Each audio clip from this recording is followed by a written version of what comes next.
Good morning. Today we're going to read the book Little Red Riding Hood, illustrated by Lorena Alvarez.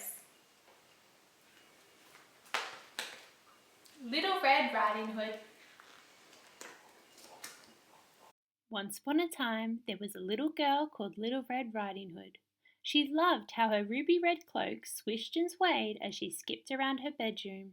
Little Red Riding Hood lived by a creaky old forest where her mother kept bees and her father chopped down trees. One day, Little Red Riding Hood's mother gave her a pot of honey. "Will you take this to Grandma?" Birds swooped and chirped as Little Red Riding Hood skipped happily through the trees. "Hello, Little Red Riding Hood," called her father, but someone else was watching too. "A wolf!" The wolf licked his lips and wagged his tail as he thought about eating Little Red Riding Hood for lunch. He could have followed her and gobbled her up, but this was a cunning and crafty fox who loved to sneak around and set clever traps. Snickering and snarling, the wolf laid a large net on the path between the trees. His tail twitched as Little Red Riding Hood skipped closer and closer and skipped right over the net. Mumbling and muttering, the wolf dug a deep hole and covered it with sticks and leaves. His eyes bulged as Little Red Riding Hood skipped closer and closer and skipped right over the hole. The wolf had one last plan. Grinning and giggling, he crept to Grandma's cottage and knocked on the door. Rap, rap! He waited and waited and then gobbled Grandma up in one hungry gulp. "Delicious!" the wolf chortled. "Now for the main course." The wolf's grin grew wider as he pulled on Grandma's clothes and leapt into bed.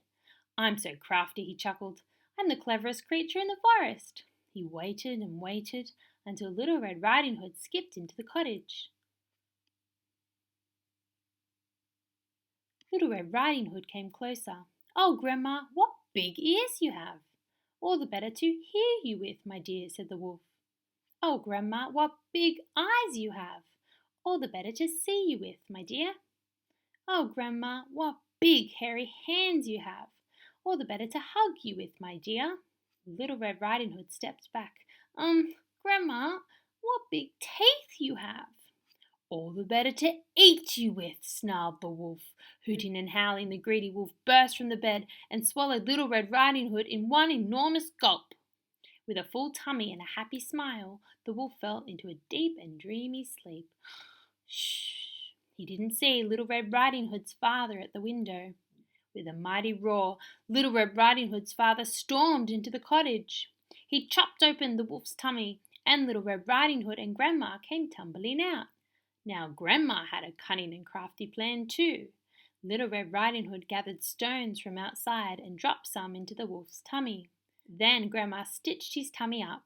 When the wolf woke, he howled and howled and howled again. Each time he moved, the stones rattled inside him. "I'll never be able to sneak around and set cunning traps," he moaned, as he fled back to the forest.